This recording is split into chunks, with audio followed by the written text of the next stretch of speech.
the US acknowledged a sharp rise in military casualties just as Iran officially announced the name of its new supreme leader.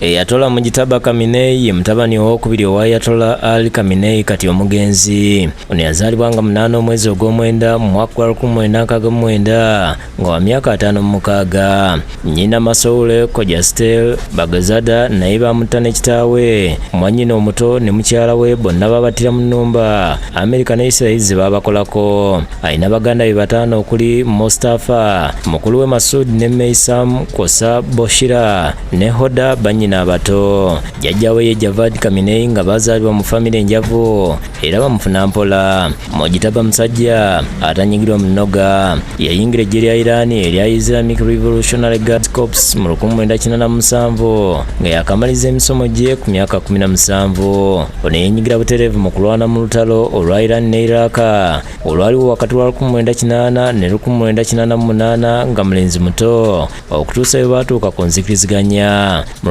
1999 Mujtaba yagenda mu kibuga ky'e Qom ekimanyiddwa nga ekitukuvu mu nnono z'abashiya okwongera okubanguka. Wadde nga yali asomera eyo yali tayambala byambalo by'abamasheyi ku nsonga ezitamanyika okutuuka bwe yayingira seminari y'ebyeddiini ku myaka 30. Okumanyika kwe kwatandika mu 2005 mu kulonda kwa pulezidenti nga wano omu ku baali beesimbyewo Mehdi Karoubi yalumiriza Mujtaba olw'okutaataaganya akalulu nga yeeyambisa eggye lya Islamic Revolutionary Guard Corps.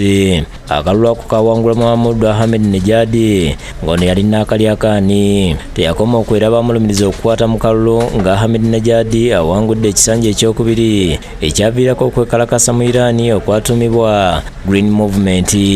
Mu kwekalakasa okwo abantu babiri okuli Mir Hussein Mousavi ne Mehdi Karoubi baggalirwa mu maka gaabwe mu 2009. Mu Februari wa 2012 Mujtaba yasinkana Mousavi n'amukuutira okuwanika. Bangi ku bannansi ba Iran bamulabanga omusajja atayinza kuwanika azinde ku ntoli za Amerika engeri gye bamuttira kitaawe, nnyina ne mukyala we. Kyokka naye ayolekedde olusozi Gambalagala okutambuza eggwanga n'okumatiza bannansi nti asobola okubakulembera wakati mu byobufuzi, olutalo n'ebyenfuna ebyekanamye.